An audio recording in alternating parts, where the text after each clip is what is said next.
Semua agama mengajarkan kebaikan, maka apakah semua agama sama saja karena sama-sama mengajarkan kebaikan? Ustadz Adi Hidayat menjawabnya dengan lugas dalam sebuah video podcast YouTube. Sebuah agama bisa diuji dalam 3 aspek, yaitu 1. Aspek ketuhanan atau teologi, 2. Aspek ibadah atau cara beribadah kepada Tuhan, dan 3. Aspek muamalah tentang bagaimana berinteraksi secara sosial. Maka semua agama bisa saja sama dalam hal berinteraksi secara sosial ini, tetapi pasti berbeda dalam aspek ketuhanan dan aspek ibadah. Saya memilih Islam karena konsepsi ibadah saya dalam Islam adalah yang paling sesuai, paling lengkap, paling akurat dan paling rasional. Dalam ibadah sholat, misalnya, waktunya diatur, panggilannya jelas, bagaimana penampilan saya saat akan menunaikan sholat, apa yang harus dilakukan sebelum sholat yaitu berwudu dulu dan seterusnya. Ini semua ada langsung firman-Nya dari Allah Subhanahu wa Ta'ala, bukan buatan Nabi Muhammad Shallallahu Alaihi Wasallam. Islam juga menuntun bagaimana cara menguji sesuatu itu adalah Tuhan atau bukan.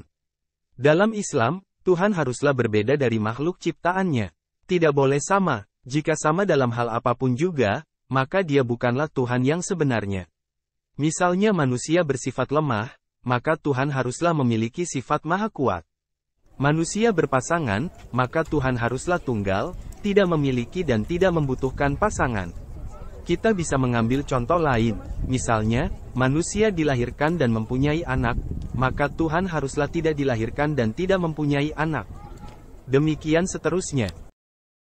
Berikut ini cuplikan video Ustadz Adi Hidayat.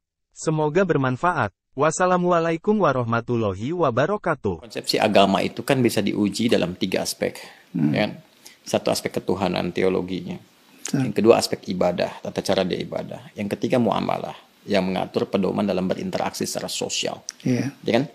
Oke. Boleh jadi di aspek yang ketiga, semua menunjuk kepada yang benar. Mengajarkan interaksi yang benar dengan sesama. Silahkan Anda cek ya. Pasti semua agama mengatakan harus jujur, nggak boleh mencuri, kan? Nggak boleh berzina dan sebagainya. Jadi kalau ada yang membolehkan berzina, menipu dan sebagainya, dipertanyakan konsepsi keagamaannya. Di aspek yang ketiga ini, secara hukum sosial, semua bisa sepakat. Tapi dikatakan agama harus memenuhi unsur 2 lagi. Konsepsi ibadahnya bagaimana? Di agama pasti ada ibadah, karena ibadah itu konsekuensi dari keadaan seorang hamba yang menuhankan sosok Tuhan. Pembuktian dari sifat menuhankan itu adalah ibadah. Harus menyembah Tuhannya. Bagaimana konsepsinya? Caranya bagaimana dia beribadah? Diatur tidak? Cara dia ibadah seperti apa? Ditunaikan kapan? Bagaimana teknisnya? Apa maknanya? Apa hikmahnya? Apa implementasi ibadah itu bagi kehidupan? Di titik ini, pasti akan ada perbedaan. Saya sebagai Muslim, ya dengan saudara-saudari kita sebangsa setanah air dan non-Muslim, konsepsi ibadahnya pasti beda. Ya, saya di Islam. Kenapa saya meyakini Islam misalnya? Karena konsepsi ibadah saya, ya, yang saya jalani dalam Islam, itu menurut saya yang paling sesuai, paling lengkap, paling akurat, paling rasional. Ya, dari sisi sholatnya misalnya, ibadah pokok itu kan sholat. Waktunya jelas diatur, kapan saya mesti sholat. Panggilannya jelas. Kemudian bagaimana penampilan saya saat akan menunaikan sholat jelas. Apa yang harus saya lakukan sebelum sholat jelas. Sebelum sholat kamu wudhu dulu. Ada langsung firmannya dari Allah, bukan rekayasa manusia, bukan buatan Nabi Muhammad SAW, kan? Langsung dari Tuhan. Nih, Quran surah ke-5 ayat yang ke-6. Ini cara wudhunya begini, diatur, diterangkan oleh Rasul. Begini prakteknya.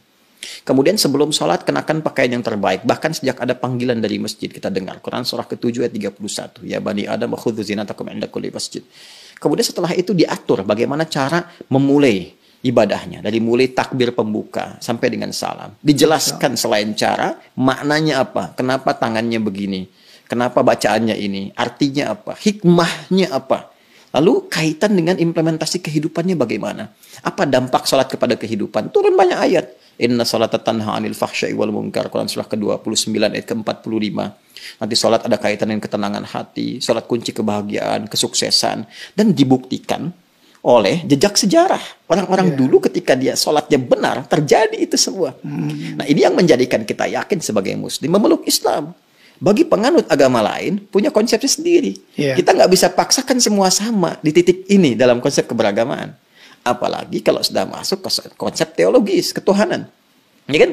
Nah, untuk menentukan agama ini ya benar sebagai agama, kan mesti punya konsep ketuhanan. Nah, Islam pun menawarkan kepada kita secara ilmiah dan objektif untuk menguji bagaimana sih standar untuk menetapkan zat itu sebagai Tuhan, ya kan? Apa ukuran-ukurannya?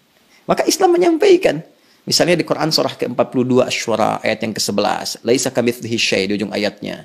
Ya, sifat Tuhan itu nggak boleh sama dengan selain Tuhan. Ya, harus beda, 100% harus berbeda. Ya, jadi kalau misalnya manusia ini lemah, maka Tuhan mesti lebih kuat. Nggak boleh sama dengan makhluk. Kan? Kalau manusia berpasangan, Tuhan itu harus esa, harus tunggal misalnya. Demikian banyak hal yang bisa ditampilkan. Nah, konsepsi teologi ketuhanan ini, setiap agama itu pasti berbeda. Ya kan? Yeah. Nah, tinggal kita uji. Kan negara memberikan kepada kita hak penuh, merdeka untuk memilih. Dan dahsyatnya, Al-Quran memberikan kesempatan kepada kita itu secara merdeka. Terbuka untuk memilih. Yeah. Bahkan dalam aspek teologi, di Quran surah ke-47 Muhammad, ayat yang ke-19, kata Allah, fa'lam. Anda mesti punya dasar pengetahuan. Annahu, untuk menetapkan la ilaha illallah, untuk menetapkan tiada Tuhan selain Allah. Jadi untuk menetapkan konsep ilahiyat, teologis, ketuhanan, yang meyakinkan kepada kita, oh ini Tuhan saya Allah. Ya kalau ditanya, kenapa Anda nggak pilih Tuhan yang lain? Kata Allah, Anda jangan sekedar bersyahadat, misalnya mengatakan asyhadu an la ilaha illallah. Itu syarat pertama menjadi muslim, syahadat. Tapi kalau Anda ingin kuat, ya dengan syahadat itu, dengan keyakinan teologi Anda itu, menuhankan Allah. Ini ilmunya loh. Makanya di Islam ada akidah, ilmu tauhid, fikul akbar. Nah, jadi boleh jadi semua agama itu punya konsepsi yang sama dalam aspek muamalat, interaksi sosial yang membawa norma-norma kehidupan dalam ragam interaksi sosial. Tapi bisa berbeda dalam konsepsi ibadah dan ketuhanan. Dan aspek ketuhanan yang paling pokok. Ya kan? Yeah. Jadi kalau semua sama, berarti kan mesti ada yang spesial, yang beda kan? Ya, betul. Nah, itu yang menjadikan Anda, saya, kita melihat yang spesial ini. Bagi saya, konsepsi Islam sangat jelas, tidak ambigu. Ya, menentukan ketuhanan jelas. Fa'lam annahu la ilaha illallah. Innani anallahu la ilaha illa ana fa'budni. Ya, saya Allah, kata Allah, nggak ada Tuhan yang dipertuhankan selain saya. Ya, maka sembah saya. Nah, saya mencari, saya membandingkan, melihat dengan keyakinan lain. Oh, saya temukan yang paling jelas. Tidak ambigu, tidak susah dipahami sebagai muslim ya.